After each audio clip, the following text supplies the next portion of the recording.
Good morning बच्चों। बाल विकास एवं शिक्षा शास्त्र से संबंधित 30 क्वेश्चन लेके आई हूँ। क्वेश्चन नंबर 1, स्वयं खाने के स्थान पर बांटकर खाने वाले बालक का व्यक्तित्व होता है। ए अंतर्मुखी, बी बहुमुखी, उभयमुखी या फिर डी कोई नहीं। आंसर है बी बहिर्मुखी। क्रियात्मक अनुसंधान में परिणामों का प्रयोगकर्ता होता है। शोधकर्ता, बी पर्यवेक्षक, सी प्रधानाध्यापक, डी विद्यालय के छात्र। तो आंसर है ए शोधकर्ता। क्वेश्चन नंबर 3, शिक्षा का अधिकार है। ए संवैधानिक, वैधानिक, कानूनी या फिर गैर वैधानिक। आंसर है ए वैधानिक। क्वेश्चन नंबर 4, शिक्षक अपने उद्देश्यों की प्राप्ति की सफलता व असफलता को आंकता है। ए परीक्षा द्वारा, बी मूल्यांकन द्वारा, मापन द्वारा या फिर डी परीक्षण द्वारा। तो इसका आंसर है बी मूल्यांकन द्वारा। क्वेश्चन नंबर 5, एक खेलकूद में कमजोर विद्यार्थी पढ़ाई लिखाई में मेहनत कर अव्वल आने का प्रयास करता है। वह बालक समायोजन की किस युक्त का प्रयोग करता है। ए समन, बी क्षतिपूर्ति, सी विस्थापन या फिर डी पलायन। इसका आंसर है बी क्षतिपूर्ति का। क्वेश्चन नंबर 6, शिक्षा का अधिकार अधिनियम की किस धारा में शिक्षक के कर्तव्यों का उल्लेख है। शिक्षक के कर्तव्यों का। ए धारा 22, बी धारा 23, सी धारा 19 या फिर डी धारा 21। तो इसका आंसर है डी धारा 23। क्वेश्चन नंबर 7, NCF 2005 के अनुसार शिक्षण प्रक्रिया में छात्र माना जाता है। ए स्वतंत्र चर, बी आश्रित चर, सी मध्य चर या फिर डी तटस्थ चर। आंसर है बी आश्रित चर। क्वेश्चन नंबर 8, छोटी कक्षाओं में शिक्षण को खेल विधि आधारित है। ए शारीरिक शिक्षा के कार्यक्रमों के सिद्धांतों पर, बी शिक्षण की विधियों के सिद्धांत पर, विकास एवं वृद्धि के मनोवैज्ञानिक सिद्धांत पर, डी शिक्षण के सामाजिक सिद्धांत पर।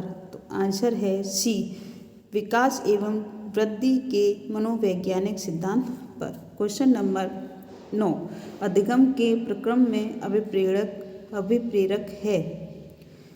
ए सीखने वालों की स्मृति को तेज बनाता है, बी पुराने अधिगम से नए अधिगम को विभेदित करता है, सी एक दिशीय रूप में सोचने में सीखने वालों को प्रस्तुत करता है, डी नए सीखने वालों में अधिगम के लिए रुचि का सर्जन करता है। तो अधिगम प्रकरण के में अभिप्रेरक है। क्वेश्चन नंबर 9 का आंसर है डी नए सीखने वालों में अधिगम के लिए रुचि का सर्जन करता है। क्वेश्चन नंबर 10, कक्षा में विद्यार्थी प्रश्न पूछते हैं, उन्हें कक्षा के बाद शिक्षक से मिलने की सलाह दी जाए, बी कक्षा चर्चा में भाग लेने के लिए प्रोत्साहित किया जाना चाहिए, सी लगातार प्रश्न पूछने के लिए प्रोत्साहित करना चाहिए, डी स्वतंत्र रूप से उत्तर ढूंढने के लिए प्रोत्साहित करना चाहिए। तो आंसर है बी कक्षा चर्चा में भाग लेने के लिए प्रोत्साहित किया जाना चाहिए। क्वेश्चन नंबर 11, निम्न में से कौन सा शिक्षण कुशलता से संबंधित है। ए श्यामपट्ट पर लिखना, छात्रों से सही उत्तर प्राप्त करना, सी प्रश्न पूछना या फिर डी उपयुक्त सभी। 11वें का आंसर है डी उपयुक्त सभी। क्वेश्चन नंबर 13, एक शिक्षक के लिए सबसे महत्वपूर्ण क्या है। कक्षा में अनुशासन बनाए रखना, कक्षा में समयानुवर्ती होना, सी विद्यार्थी कठिनाइयों को दूर करना या फिर डी एक संयुक्त होना। तो इसका आंसर है सी विद्यार्थियों की कठिनाइयों को दूर करना। क्वेश्चन नंबर 14, विद्यार्थियों में सामाजिक विकास विकसित करने हेतु एक अध्यापक को चाहिए कि वह जाने विद्यार्थियों की व्यक्तित्व रुचियों को, बी विद्यार्थियों के शारीरिक विकास को, सी विद्यार्थियों के सभी पक्षों को, विद्यार्थियों के कार्य निष्पादनों को। तो इसका आंसर है सी विद्यार्थियों के सभी पक्षों को। एक अध्यापक को चाहिए कि उस विद्यार्थी के सभी पक्षों को जाने। क्वेश्चन नंबर 15, एक शिक्षक द्वारा भिन्नों के योग का पाठ पढ़ाने के उपरांत अभ्यास हेतु भिन्नों के योग संबंधी कुल प्रश्न कक्षा में ही हल करने का आदेश देता है, जिससे कि विद्यार्थी पाठ को भली भांति समझ ले तथा उस पर पूर्ण अधिकार प्राप्त कर सके। इस स्थिति में अध्यापक का यह दायित्व हो जाता है कि वह सीखे जाने वाले कौशल को पुनर्वलित करे, बी विद्यार्थियों की समझ की जांच करे एवं उन्हें आवश्यक पृष्ठपोषण प्रदान करे, सी विद्यार्थियों को चुनौती दे एवं उन्हें संबंधित जटिल प्रश्नों को हल करने की जोखिम उठाने के लिए प्रोत्साहित करे, डी विद्यार्थियों को एक दूसरे का सहयोग लेने की सुविधा प्रदान करे तथा सहपाठियों द्वारा समीक्षा करने का निर्देश दे। तो 15वें का आंसर है बी विद्यार्थियों की समझ की जांच करे एवं उन्हें आवश्यक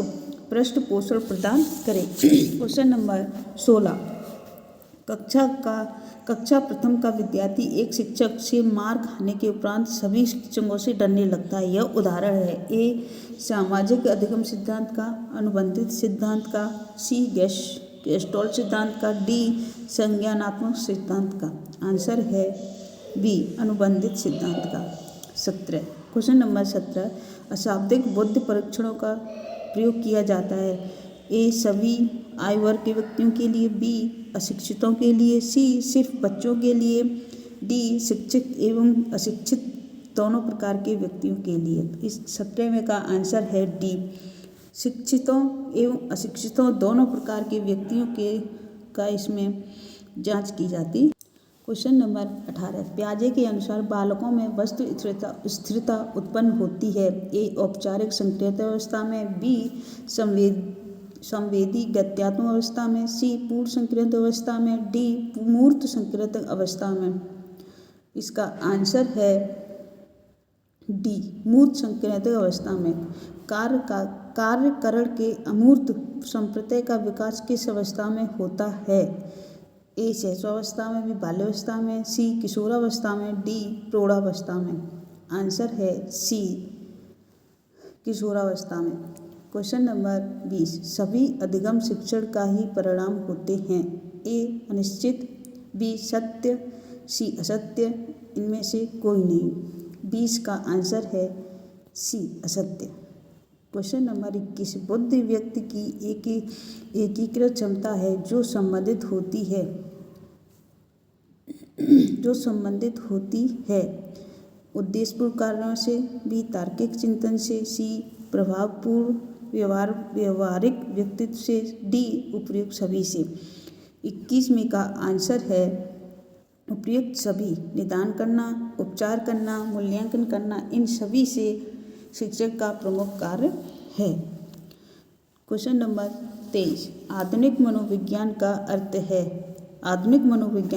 है मन का अध्ययन, आत्मा का अध्ययन, शरीर का अध्ययन या फिर डी व्यवहार का अध्ययन। 23वें का आंसर है डी व्यवहार का अध्ययन। क्वेश्चन नंबर 24, नवजात शिशु का भार होता है, ए 6 पाउंड, बी 7 पाउंड, सी 8 पाउंड या फिर डी 9 पाउंड। तो नवजात शिशु का भार होता है बी 7 पाउंड। 25, क्वेश्चन नंबर 25, पाठ्यक्रम निम्नलिखित में से शिक्षण के कौन से चर में आता है, ए आश्रित चर, बी मध्य चर, सी स्वतंत्र चर या इनमें से कोई नहीं। क्वेश्चन नंबर 25 का आंसर है मध्य चर। स्मिथ ने शिक्षण की त्रिध्रुवी प्रक्रिया में कार्यवाहक माना है, ए अभिभावक को, शिक्षक को, शिक्षार्थी को या फिर डी पाठ्यक्रम को। आंसर है बी शिक्षक को। क्वेश्चन नंबर 27, सृजनात्मक उत्तरों के लिए आवश्यक है, ए विषय वस्तु पर आधारित प्रश्न, बी मुक्त उत्तर वाले प्रश्न, सी एक अत्यंत अनुशासित कक्षा या फिर डी प्रत्यक्ष शिक्षण एवं प्रत्यक्ष प्रश्न।